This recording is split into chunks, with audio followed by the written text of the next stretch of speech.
Welcome to another FAQ video, and today I'll answer 4 questions.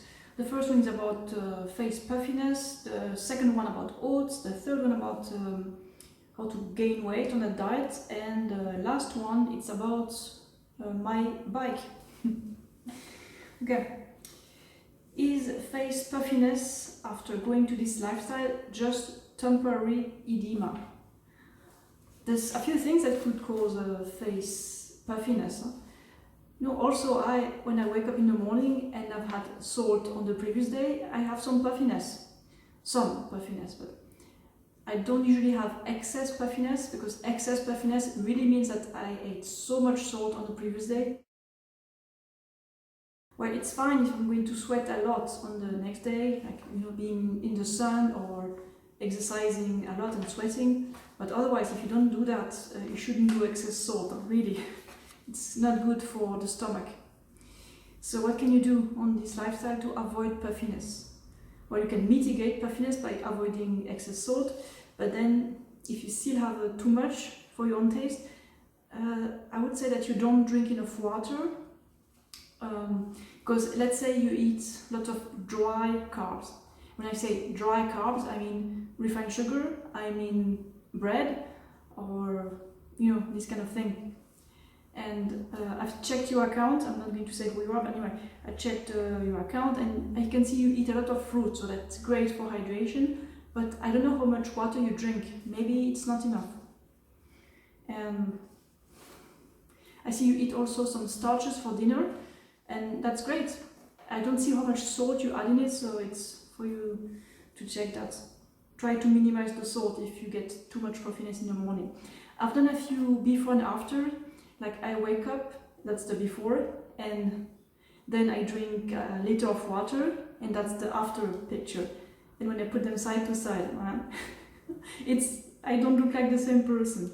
And that's all the power of water. And when some people say that water doesn't hydrate you, are these people out of their minds? No, water hydrates you. And also a lot of the water we drink goes to urines, because we have waste to get rid of. That's the function of water, make things go to where they need to go. And water is your friend. And if you don't like your water, just get a great filter. There's many solutions for each budget. So that's my answer. And if you don't like your face puffiness, maybe you're looking at too many Photoshop pictures of celebrities, I don't know. But having a nice, smooth face, even if it's puffy, it looks young, so maybe you can make peace with that. I know, I've seen your pictures, and I know you just look like a young woman. So I don't find you that puffy. Okay, I think I said everything about this point. Let's go to the next one. I eat lots of oats. Are they too high fat or okay in the big picture of overall diet? Yeah, in the big picture, clearly oats are great. I would like if everyone on the planet could eat oats instead of meat, for example. That would be awesome. And you don't speak about your goals, or if you have your weight goals reached already or not, so I don't know what you're trying to do. But if you're happy with your oats, if you like them, if they give you the energy that you want, by all means, keep on doing that. That's fine. If you're trying to gain weight, you can eat double the amount of oats. Or if you want to lose weight, then I would suggest you have a fruit breakfast instead. Because fruit has less fat, less protein than grains in general. So that's my suggestion. And yes, oats have 15% of the calories from fat, so yes, that's relatively high, but it's up to you. Okay, third question. I feel the best on low-fat, high-carb, but it's very, very hard to gain weight. I've been eating some nuts for dinner. I hope it helps. Well, nuts can help you, but if it's not enough, I would do refined nuts. Maybe you don't have to eat oil, but I would eat, how do you call that, peanut butter or these kind of things. nut butters in general, or if you have a juicer, you could juice some of the seeds. For example, the seeds from the melons. I mean, usually we put them in the compost or in the trash, right? But all the seeds that you scoop out of your melons, you could actually juice them with something else that you juice. Let's say you make a juice with the rind of the melons, plus the seeds, plus, I don't know, some cucumber, some carrot or whatever. Then it could help you, because when you eat the whole nuts and seeds, they are quite hard for the body to assimilate. But if you process them, then it's really easy for your body to take in the fat and get fat. So let's say I want to get fat.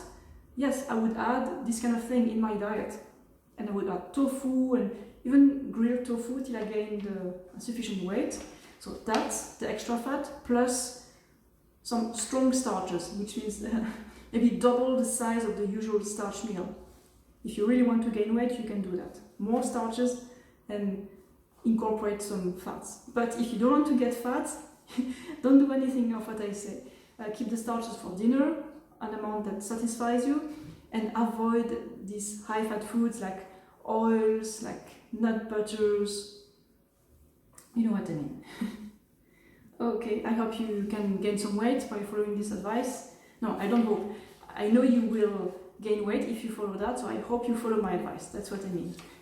And last question. Can you make a video about cycling?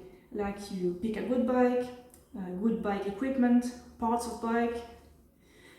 Well, I'm not so much interested in bike mechanics, bike details, but I can show you my own bike and what is good about it, what I like about it, and some features that I recommend about my bike. So let's go down to the cellar and check my bike.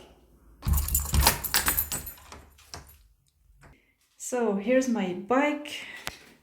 Of course, always wear helmets and sunglasses so that you don't get blinded by the sun or by mosquitoes.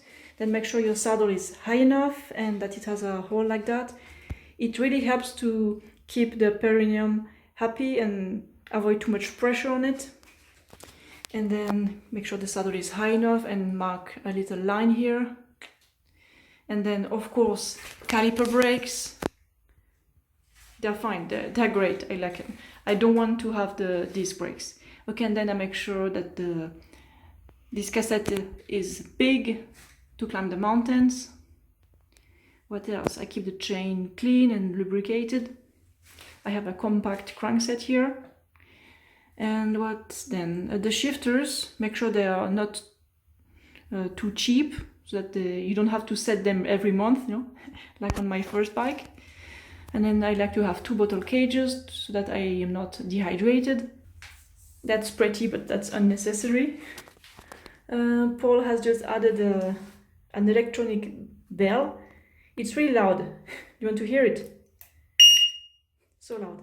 But outside in the street, it's not that loud.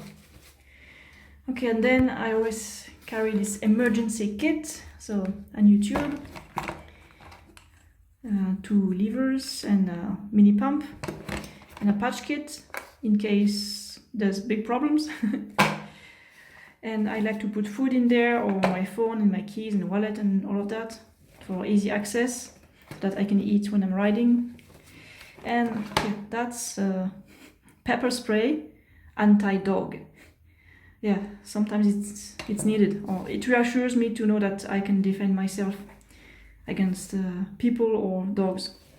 Yeah, something important that I really want to have on my bike is this kind of pedal. You know, one side is perfect for riding with sneakers, and the other side is for clipping mountain bike shoes.